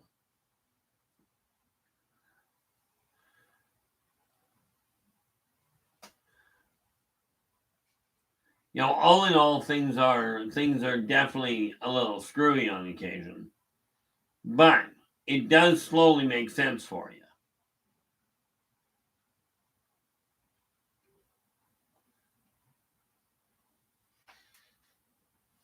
One of the things that you got to remember is when you take if you look back at your childhood and take a look at those goals that you had but you put aside due to circumstance. Well, it did. The poor guy, I mean, I thought I woke up. Of course, when I woke up, I had the blanket and the sheet over my head. I actually thought I woke up in a barracks. Bear in mind, I grew up on a military base.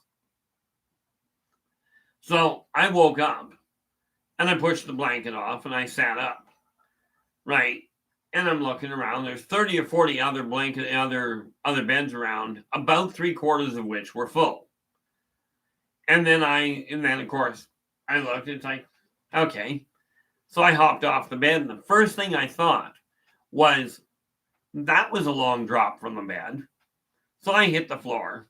Right. Now bear in mind I'm only 5 years old. So that's a long drop. I land, and here's this guy on the floor, this tech on the floor, lab tech on the floor. And he's laying there, and I'm thinking, why didn't you just grab one of the other beds? Or perhaps maybe take your lab coat off? I didn't think much of it, and I walked off. There was a swinging door over on the corner, so I opened the door, looked down to the left. It was really black down there, and I went, nope, not going that way. Good afternoon, Deb. How you doing? So I looked down to the left. It was really black down there, and I went, nope, not going that way. I'm going the other direction. So I turned right and up the ramp and came to another door. So I pushed my way out of it. And this poor I don't know what rank he was, but he was military, presumably a private.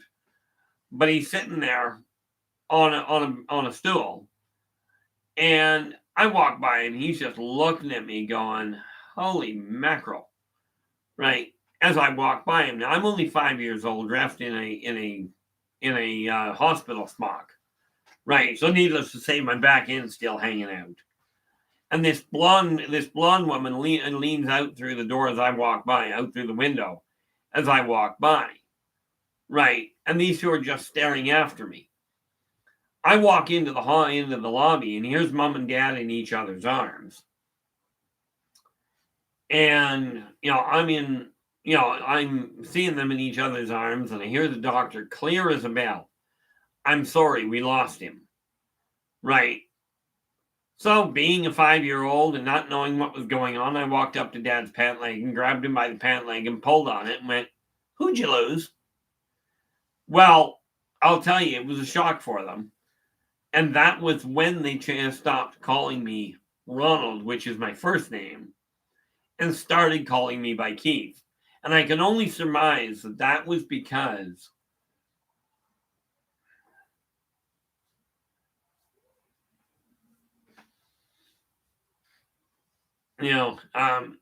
I could only surmise that they had been told that Ronald had died, and it was the only way they could cope with it, as it were.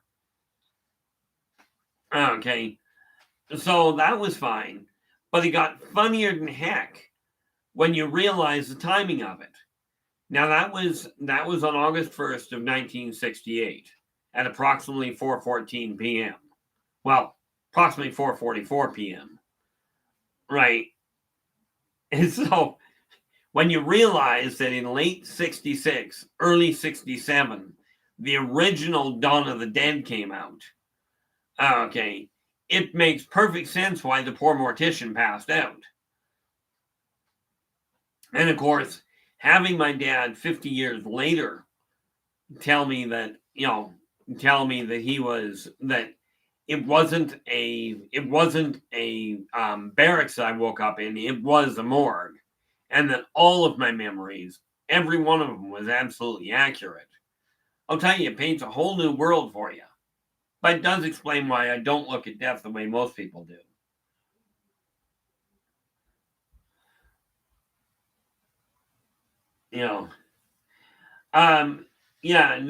What we just to bring you up to speed there, Deb. We were actually talking about when I got put in the morgue and I hopped off the bed. However, being dropped onto my bed, when would that be? 2013? Might have been 2012. Just trying to think. Yeah, it would have been 2012. Okay. The first time my new girlfriend had stayed over, right, I got dropped from the ceiling. She actually witnessed me get dropped from the ceiling. They missed the bed. I caught the edge of the bed with my left shoulder and with my left leg. Right. But my forehead caught the corner of a hexagonal table that I had, and my right knee hit the floor so hard it dislocated.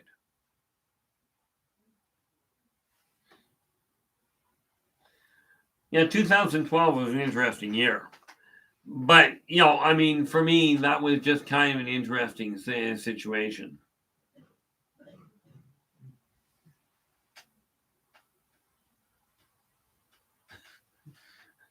There is some, but not the way you think. Okay. There is a way to bring the dead, to get the dead to get up and walk.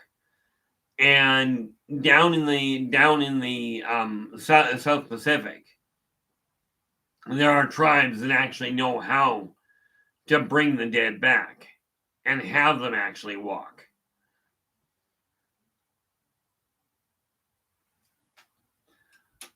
But as they call them, do those type of zombies carry a disease that will animate the other bodies? No. Okay. That part, it makes for a great science fiction story. Okay. But I swear we're in the middle of the dawn of the dead right now anyway, with the number of brain dead people that are walking around. Sadly, this is actually the cause of a lot of that, where people have forgotten how to communicate. I've watched people trying to text on one of these things walk into a wall. It's kind of comical in one sense. But is there some truth to that particular show? Some, but very minimal. But if you take a look at most science fiction shows, when you look at most science fiction shows, there are some grains of truth to it, some fact.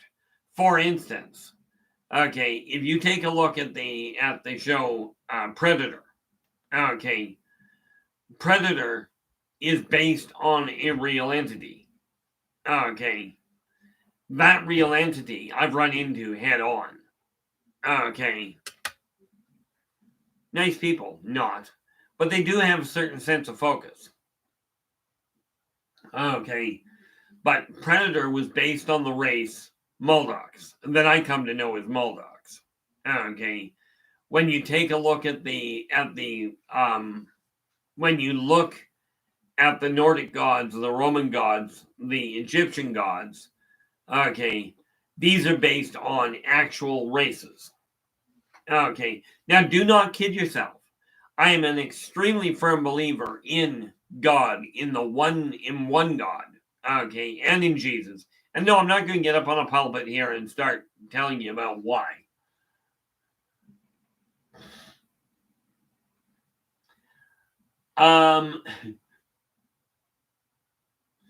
Well, to clarify that why, Jay, I actually looked into it the other day. Okay. I looked into it the other day. 10 years ago, I looked up the average IQ of Eastern civilization. At that point, the average was 100 to 120. I looked it up earlier this year. The average now is 85. So yeah, IQs have absolutely plummeted. Okay, which is why there's so little in the way of new ideas coming out.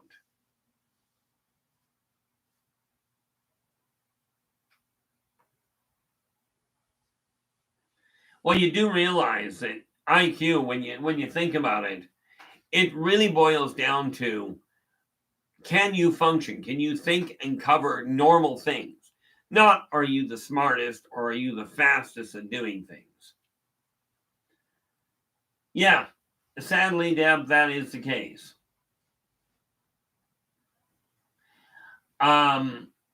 Yeah, I'm referring to the predator and the predator alien itself there.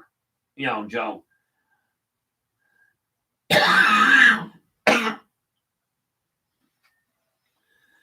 Yeah, the predator alien itself was the aliens from Arrival. Those are Udina. Okay.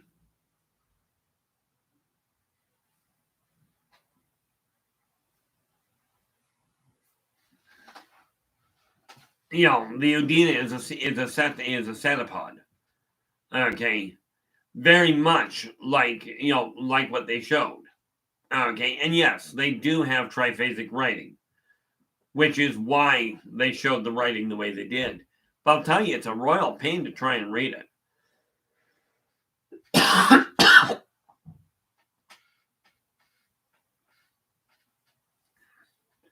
And unfortunately, unless we start really communicating with each other and really talking and get rid of this idea of that's impossible, we've got to go back to the idea of what's impossible. I like the way that the American military put it. The difficult we're already doing. The impossible, where it simply takes us a little longer. Okay. I'm living proof that the impossible can be accommodated. I'm living proof that the impossible happens all the time. Not the least of which is the fact that I'm still breathing today. Let's face it, when you're diagnosed dead, apparently that's where the diagnosis is supposed to end. I'm just glad that I didn't actually get closer to the end game. But again, this boils down to really focusing on what you desire. If you desire your life to change, you're the one that's going to have to put the effort in, because there's not a soul in existence that can or will change your life for you, at least not likely in the way you'd like.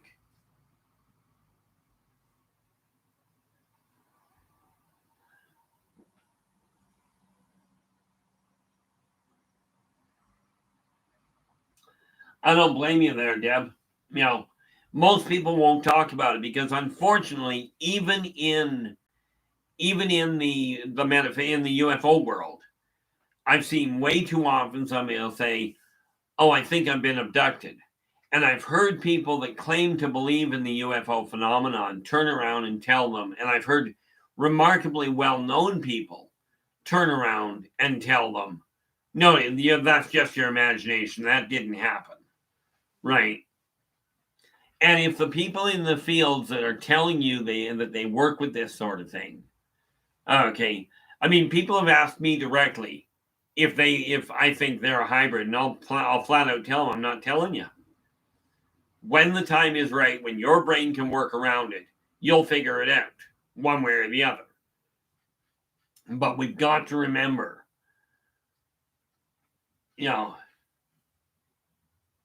yeah, yeah. My usual comment, similar to that, was, "Don't tell me what I can't do." Right. Because 9 times out of 10, I'll take a look at what I can't do and throw it out the window and go and do it. Assuming it gets my attention. Not the least of which is why when I went in with a stroke, the doc told me I'd be there. I told him I went in on the 28th of December. Couldn't talk, couldn't walk. When I finally could on the 30th, I told them I was going home for New Year's. And they went, "No, that won't happen. You're unfortunately going to be here for 4 to 6 weeks." I looked at him and I said, "Don't tell me what I can't do." Well, they let me out for New Year's Eve on a day pass. I did go back, and I was there for a week, and I haven't been back since. Well, I went back for outpatient care. You know,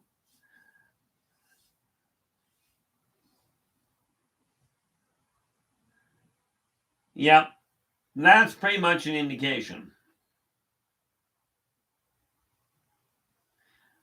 YJ, there's real focus on that, on just focus. You start off focusing on the simple side of it. Okay, if you take a look at that image of you staring out the window, draw that image in. And remember, it's not necessarily what you see as what you don't see that may be the important factor.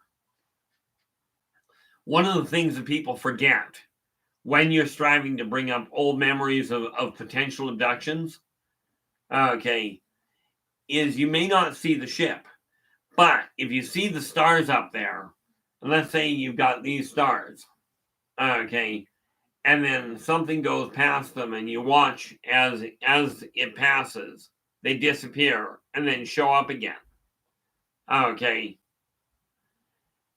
If that happens, what you're seeing is the stars are stable, but you've got something to pass between. Okay. Bring into focus, and every time when you're focusing on it, just tell yourself to bring in more clarity, to focus. And there is no question in my heart, you'll be able to pull the images back. But again, remember to write it down because you'll find it so much easier to keep track of it.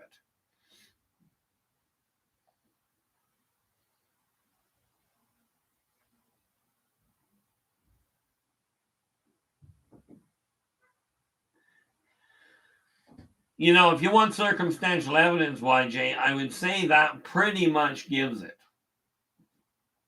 Okay.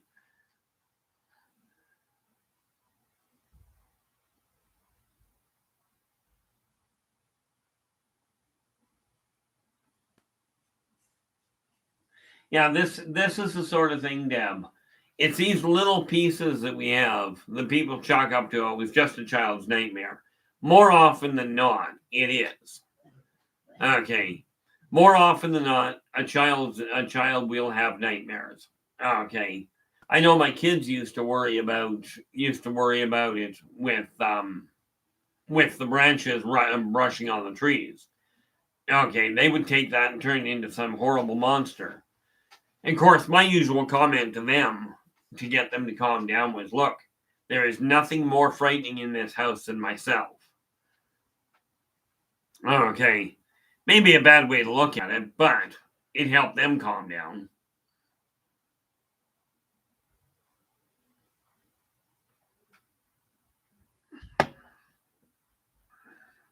The neat part about it, when you're looking at all these things, and I'm seeing this come up more and more, which is also, by the way, one of the reasons why I told myself some months ago that I was going to continue doing these broadcasts, these live video streams, was because more and more people are slowly getting the idea that they can come forward and say, okay, this is what I went through.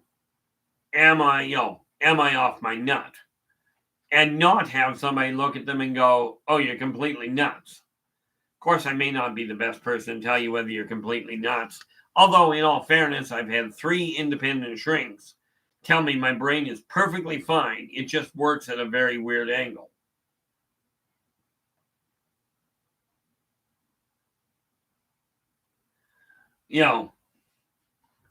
But the important factor from your guys' standpoint, again, when you're striving to bring back forgotten memories, the memories aren't missing.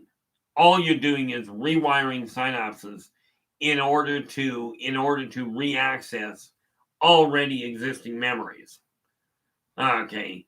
And it does work. Okay. Oddly enough, a lot of the stuff that I put in the Yldrbac Chronicles, not so much the ones I'm writing right now, but the original ones, as in books 1 to 8, a lot of that will be pulled out of memory.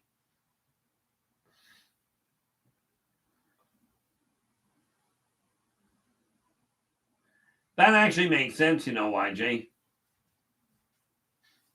But I figure as long as I've got professional psychiatrists going, no, you're perfectly sane, I don't have to worry about the rubber room. As long as I don't overstep boundaries, I don't have to worry about vertical bar time. Because I don't do either of those well. I remember going in to visit a friend of mine that was in the psychiatric ward for a while, and I got talking to one of the other residents, and she laid out what she was going through. I says, there's only one difference between you and I, aside from you're female and I'm male. She goes, what's that? I says, the only difference between the two of us is I knew the answers they were looking for before they did. And therefore, they didn't bother finding me. They didn't. What they did was said, okay, you're good to go. The reality is I was being dead honest with them. Of course, I got some really interesting looks from the other psychiatrists that were standing there.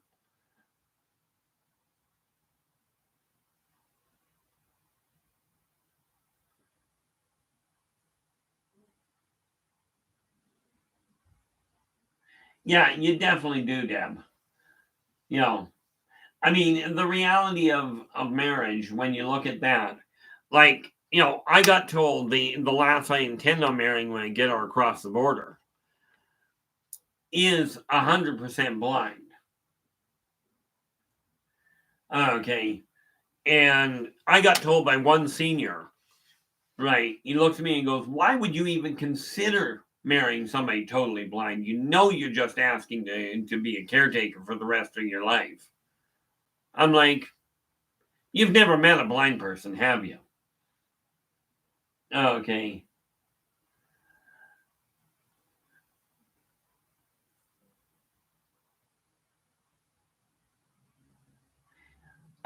Ultimately, that may well be what happens. I don't honestly believe.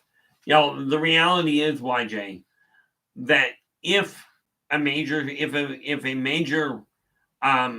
revelation were to happen, as in a starship were to suddenly show up in a very public venue, it would currently shatter society, because mankind is so caught up in the idea, on the whole, that we are alone, that they couldn't handle they would not be able to compensate, in all likelihood, for the sudden revelation that no, you're really not. Don't get me wrong. Some of the aliens that have come here have passed themselves off as gods. Good afternoon, Nightmare. Glad you made it.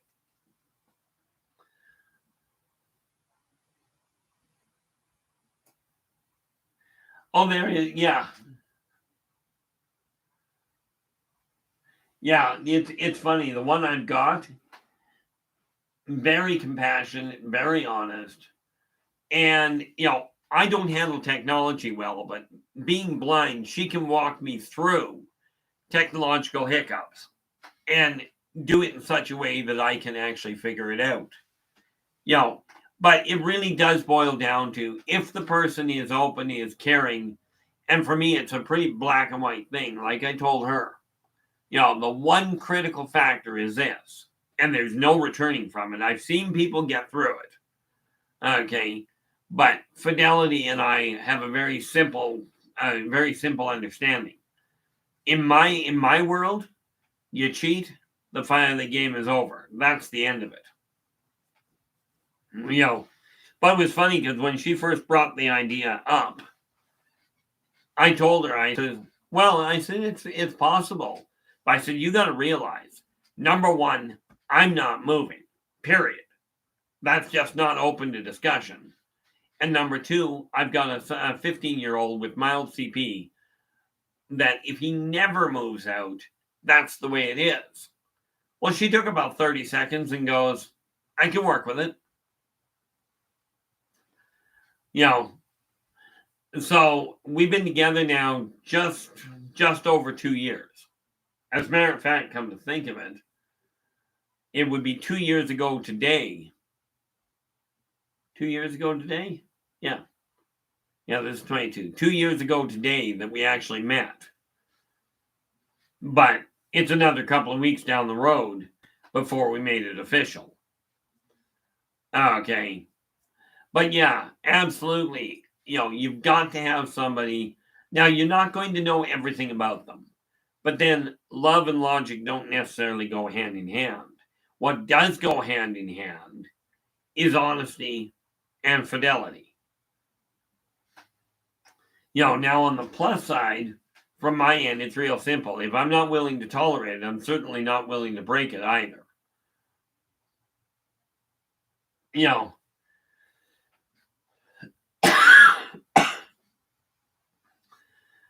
But I am going to try and figure out a better time to pull this off. What is this? This is Friday.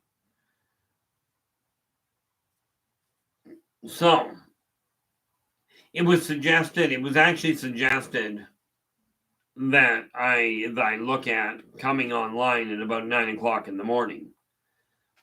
Right.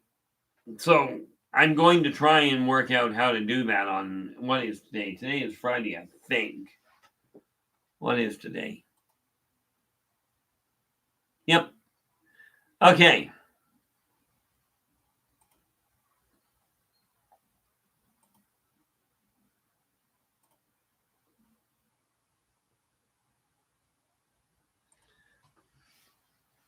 So yeah, bearing in mind, well, we've been here now for just over 2 hours.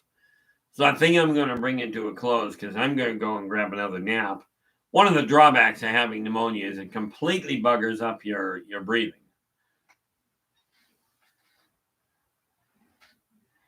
I mean, I've seen some horrendous things happening, but I'm going to bring this to a close.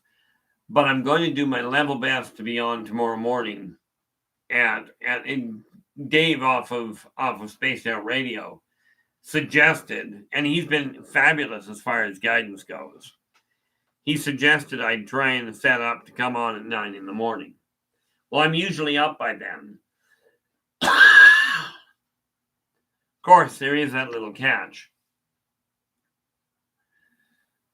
But I do like the fact, I really appreciate you guys coming here today and joining me. And I will do my best to be on at 9 o'clock tomorrow morning. Again, likely for a couple hours. Right now, I'm going to call it a day. So until we meet again, take care of yourselves and each other. And for pity's sakes, stay positive.